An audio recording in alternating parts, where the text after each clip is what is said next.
Welcome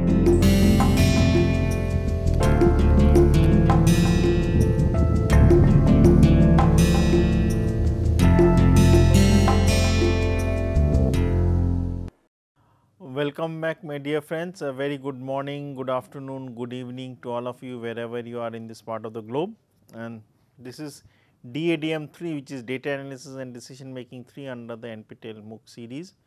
And as you know that this is the third part of the lecture series where we first had the DADM 1, which was statistics and all multivariate statistical methods.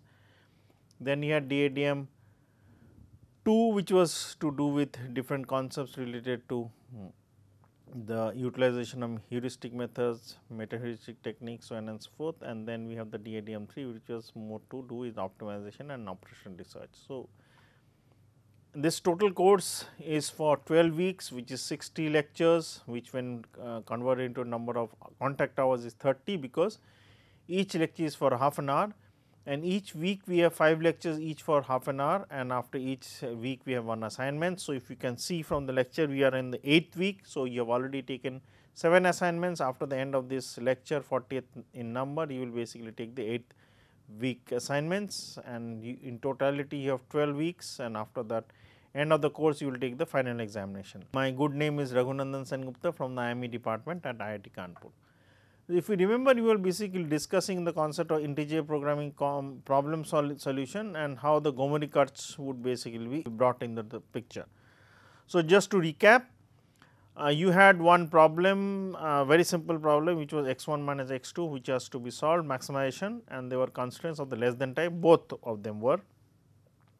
And I drew the diagram in the last class, which was in the 39th lecture, to show that the integer point was inside the feasible region, but not the optimum one or the corner points if we consider the linear programming problem. So, first we solved the problem using the concept of linear programming, and we saw x 1 was x 1 and x 2 are the actual decision variables, while x 3 and x 4 are the slack surplus as needed to be added depending on less than or greater than sign.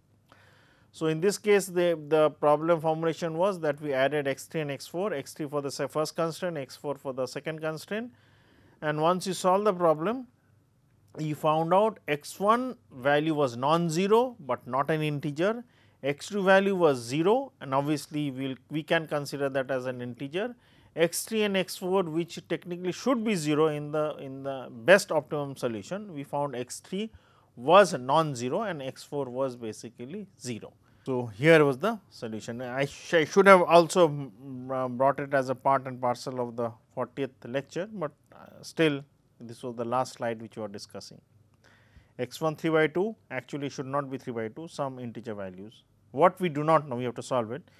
So, obviously, the integer values can be 2 or 1 or 0 or 4, whatever it is, 3. X 2 is still 0. If it is a non-zero integer, it will be interesting to see.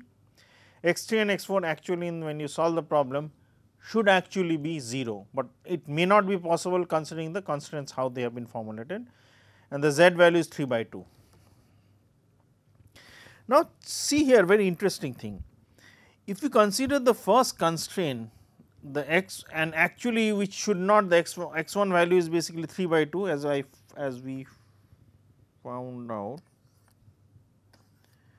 So, this was basically 3 by 2. So, it should not be. So, we will try to basically reformulate the constraint using the concept of Gomori cuts in order to ensure that the concept of integer programming idea is being brought into the problem formulation. But why not x 3? Because x 3 is technically is one of the slash surplus, where the values how when you end the problem is not going to be basically, it is basically the leftover part or the excess amount you are going to utilize depending on greater than or less than sign. And this is not our main concern for us. So, you only concentrate on the first constraint. Now, we write the first constraint like this, y 2 by 6, because the problem formulation is like this. When you solve the problem, so it is basically 2 by 6 for x 2. So, and obviously another thing, the x1 was on the left hand side, I forgot to mention that. So, basically it was half x1, let us see. So, it will be once we bring the constraints and divide by the any integer value. So, it is basically x2 is 1/3, x3 is not there, and x4 value is 0.17. So, this is 1/3, I am just multiplying by 2, and this value is x4 value is 0.17, you can find it out, it comes to 1/7. This half value is on the right hand side. So, the half value once we basically bring it onto the right hand side, it is half. So, if you solve it, and x1 is when you take into the right hand side, it is x1 by 2. Now, if you solve this problem and if you look at this problem, sorry. So, we write the coefficient of x1 in this way. If you check this problem, the actual value here, which is 1 minus x1, should definitely be an integer. So, once you have this, if it is in integer plus some half value, so it is basically increasing by 0.5. So, obviously, you will have that the problem formulation in order to solve x2, because x4 is not of prime importance for us. To solve x2, you will have 2 by 6 x2 plus 1 by 6 x4 would be greater than half plus the Gomory constant, the constant you are going to put, which is corresponding to the fact that x1 is integer. Now, in order to solve this and obviously bring in the less than sign, I multiply by minus. So, it is minus 2 by 6 x2 minus 1 by 6 x4 is less than equal to half and the Gomory constant whatever. Now, it is less than equal to, I add x5, which is to be added as a new decision variables, mean the concept of slack and surplus, and it will come into the tableau. So, once it comes into the tableau, you will start solution, the solution considering the basic feasible solution. So, now the basic feasible solution once we do is like this, once we stop. So, once we stop, you will basically have x1 is still 3 by 2, x3 is 5 by 2, and x5 which has been added as the added constraint, considering the Gomory, the new constraint has been added or changed depending the constant of the Gomory cards, it is basically minus 3 by 2. Now, see here the corresponding value of z which you have. So, let me consider. So, it was 3 by 2. So, is x1 minus x2. So, let us see x1 minus x2. x1 is, so x1 is 3 by 2, x2 is 0,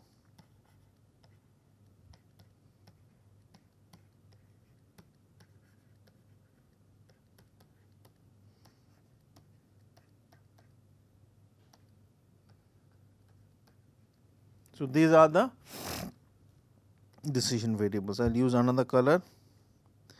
So, z is equal to x1 minus x2 is equal to 3 by 2 minus 0 is equal to 3 by 2. So, this is the first part. So, objective function was this. So, the first constraint. So, let us see the first constraint. x1 plus 2 x2 is less than 4. x1 plus 2 x2 is less than equal to 4, which implies 3 by 2 plus 2 into is less than 4, which is right. So, because x2 is 0, and second constraint is 6 x1 plus 2 x2 is less than 9, 6 x1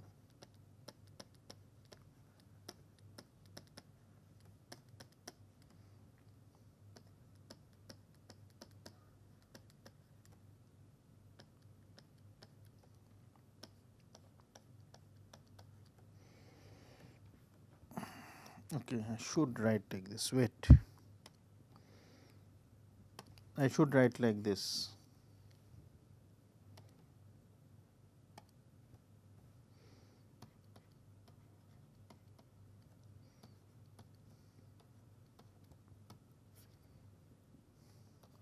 This is a multiplication signs.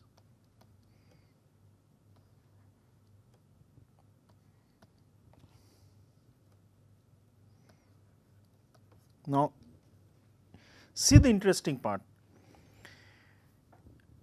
In the first constraint, you had x 3 as 5 by 2. Let us put x 3 was there in the first constraint. So, 3 by 2. So, 4 minus 3 by 2 will be what? 8 by 2 minus 3 by 2 is 5 by 2. So, 5 by 2 is x by 3, which is matching. So, left hand side and right hand side matching. Now, in the second constraint, you had x 3 and x 4. Let us check. So, the left hand side is 9, right hand side is also 9. So, technically x 3 should be x 4 should be 0, sorry for that, x 4 should be 0, and this x 5 minus 3 by 2 is the added constraint value of the slack slash surplus which you are bringing into the new constraint as required. So, the objective function is 3 by 2 and we solve the problem. Now, again when we do the iteration. So, initially we had x 1, x 3, x 5 as the point where we have stopped, not the optimum point, as the iterative point where you have stopped, and the objective function was 3 by 2, and x 1, x 3, x 1, x 2, x 3, x 4, x 5 were given by this the marked in the red. So, once we solve, when we stop the problem using the simplest methods, whatever concept you have done. So, the values were x 1 is equal to 1, x 2 is equal to 0,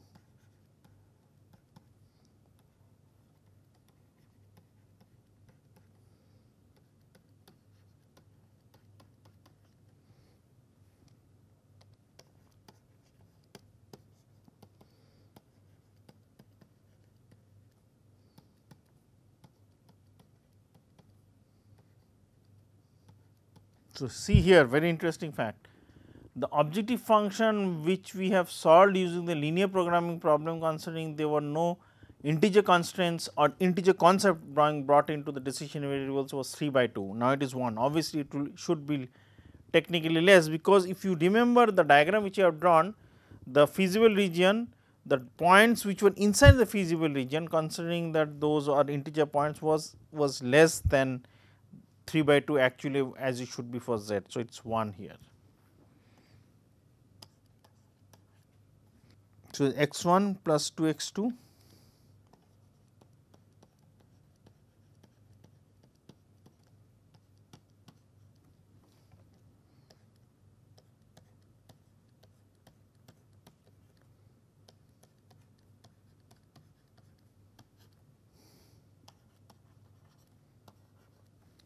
It was 6x1. So, this I should have written it second, 6x1 plus 2x2 .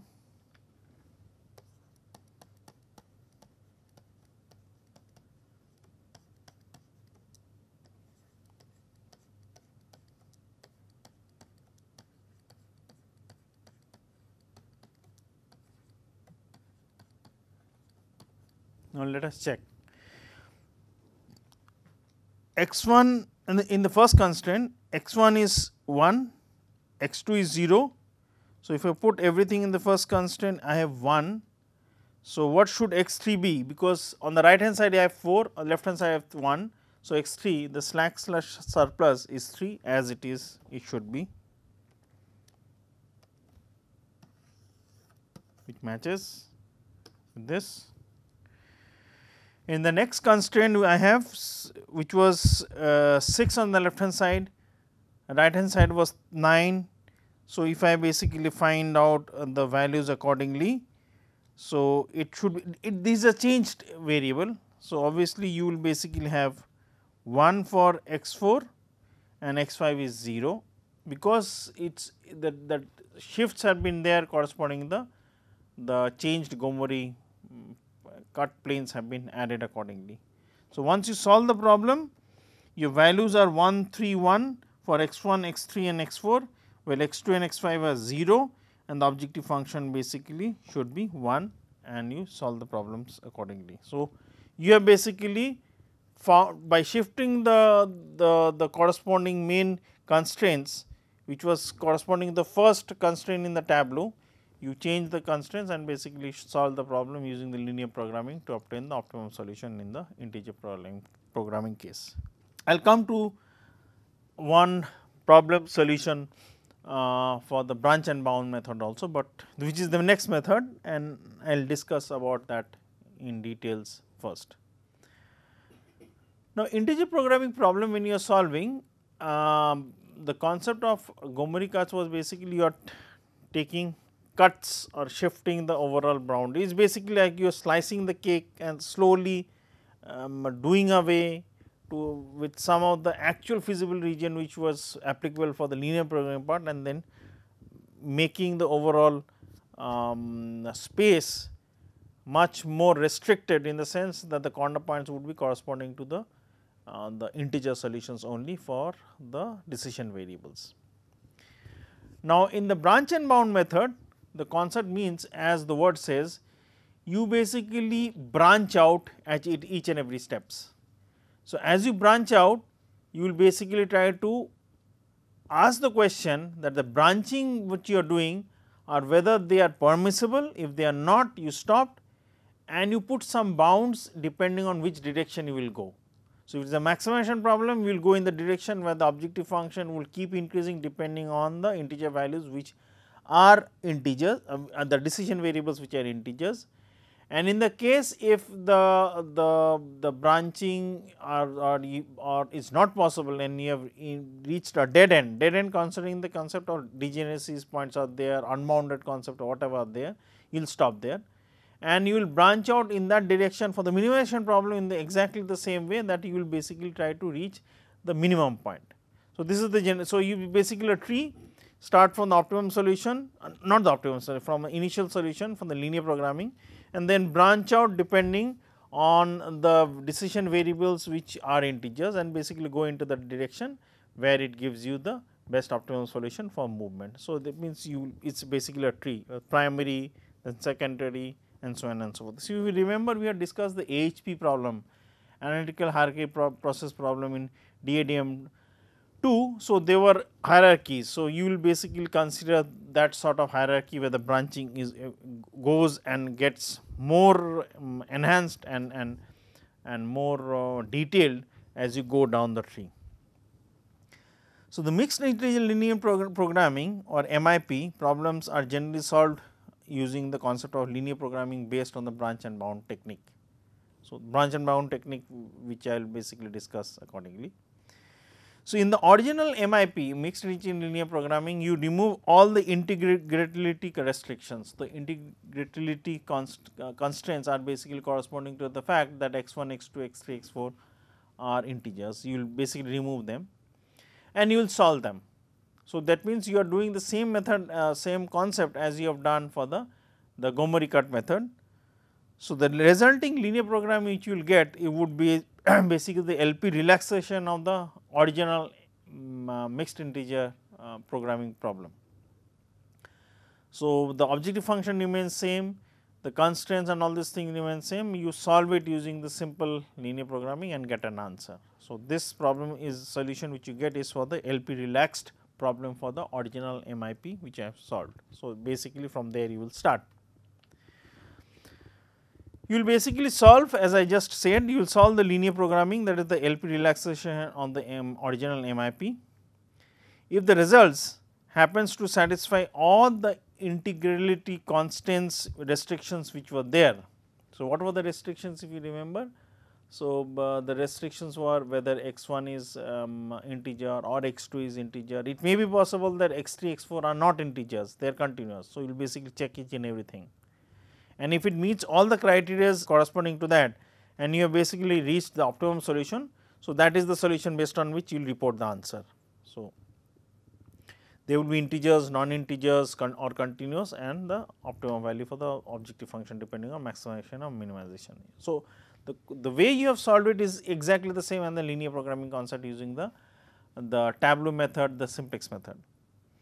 So, if the results happens to satisfy all the integrability restrictions, then the optimum solution of the original MIP has been found and you stop.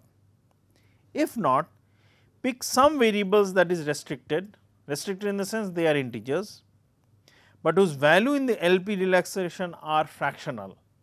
So, the fraction value is say for example 3/2. So, you will basically consider the solutions at points of 3/2 the one integer value less and one integer value more, it will be 1 and 2 and solve them at these points.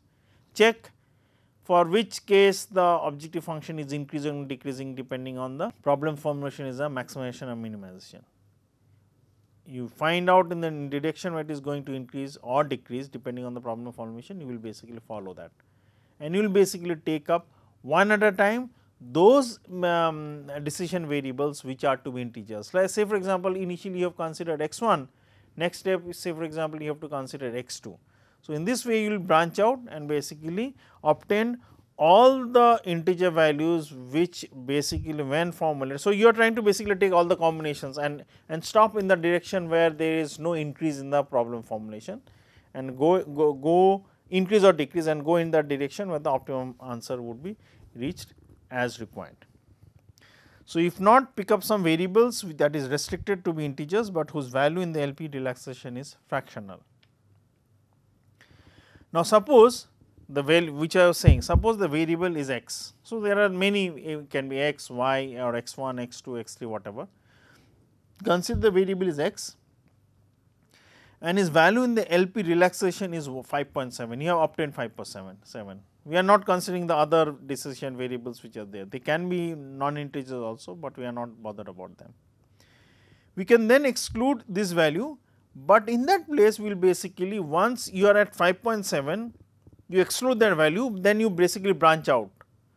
One of the branch would be for the values of less than 5 or equal to 5. So, it can be 5, 4, 3, 2, 1, 0, any value is possible, and for values of greater than 5.7 integers would be 6, 7, 8, 9. So, you are basically partitioning the set into two distinct regions and do your search accordingly in these regions such that you know that the answers which you are going to get would basically be integers. Say for example, once you solve, then you find out say for example, the value of the next variable. So, it was x, so the next variable y was coming out to be 4.3.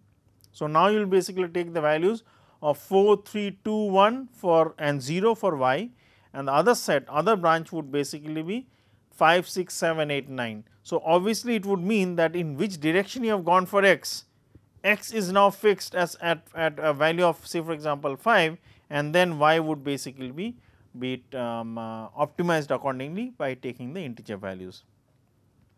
We can then exclude this value, but in turn imposing the restriction that x is less than 5 and another value is x is greater than 5. So, suppose the original MIP is denoted. So, original MIP which you have solved using the LP relaxation is P naught, the value P naught.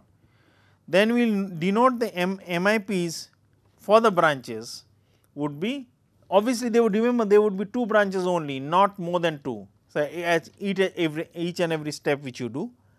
So, the branches would be denoted by P1 corresponding to the fact that you are taking x values is less than 5, and P2 is for the cases for zx value greater than 6. So, what you are doing, so this was P naught, you basically broken down into 2 branches. I will come to the diagram later on, I am just drawing. So, here the values of x was less than equal to 5 and here the values was basically equal to 6, 7, 8, 9. So, this was P naught, this was basically P1 and this is P2.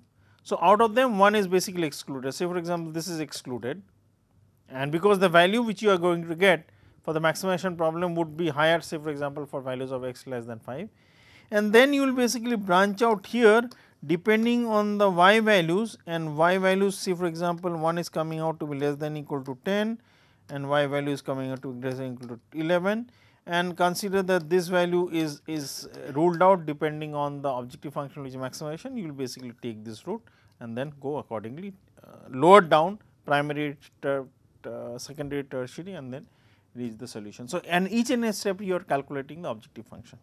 Suppose the original MIP is denoted by P naught, Then denote these two new MIPs by the values of P1, which is x is less than 5, and P2 where x is greater than 6. The variable x will be called the branching variable.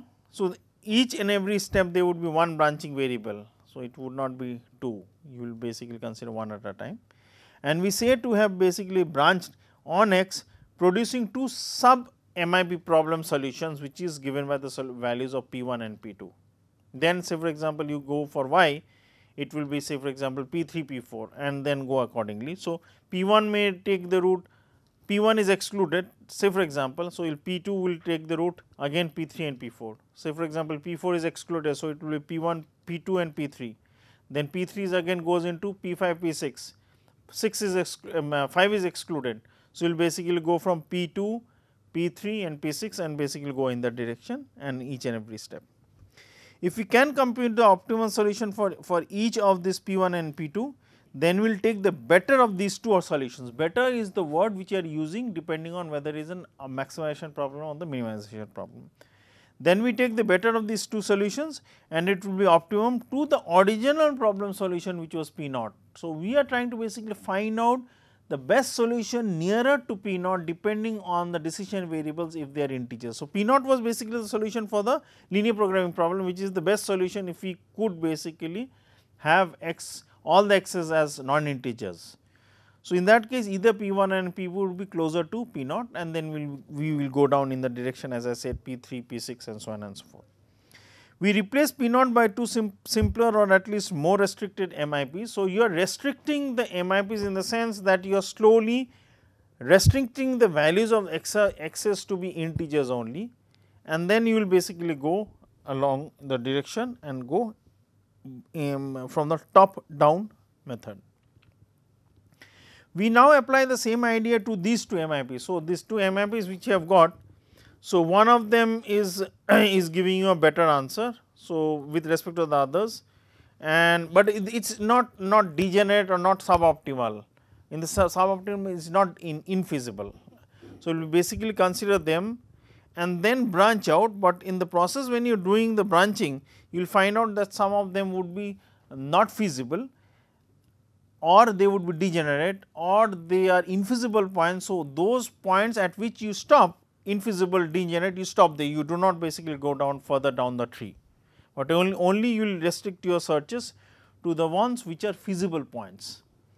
We now apply the same idea to these two MIPs, solving the corresponding linear programming relaxation and if necessary selecting the branching variable accordingly in the next step. In doing so, we generate what is called a search tree. So, first step, second step, third step as I mentioned like the HP diagram. The MIPs generated by the search procedures are called the nodes of the tree. So, the tree which is basically starting at P naught. So, they are the nodes with P naught designated as the root node based on which you want to find out the best solution, which is nearer to actually as close as possible to P naught. The leaves of the tree are all the nodes from which we have not yet, the leaves of the tree are all the nodes from where we have not branched out, and we will basically branch out accordingly. We will stop and terminate at some points where there is no more feasible solution. In general, if we reach a point at which we can solve or otherwise dispose of all the leaf nodes, then we have basically been able to solve the MIP problem. So, considering we are going down and we stop at one point at say for example, the rth iteration process, and considering there are 10 number of such nodes, all of consider only one node is feasible and some optimum solution you have reached, other 9s are not applicable because if they are infeasible, degenerate or so on and so forth. So, we will consider that node to be the best optimum solution with respect to the P naught solution which from where we have started. So, let us consider this.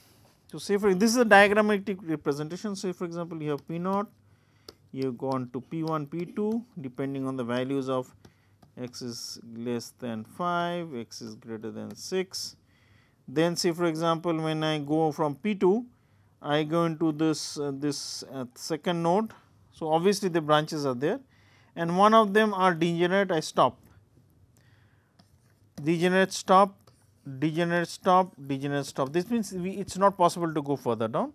Then obviously, when I stop at this position, I will take the one which is the best solution out of these and consider this is the best solution. So, I will basically report it and find out with respect to P naught. So, with this I will end this 8-week lecture, and considering this branch and bound method I will start the solution of the branch and bound, and also try to compare some of the methodologies other than branch and bound and the Gomori cut method. Have a nice day and thank you very much.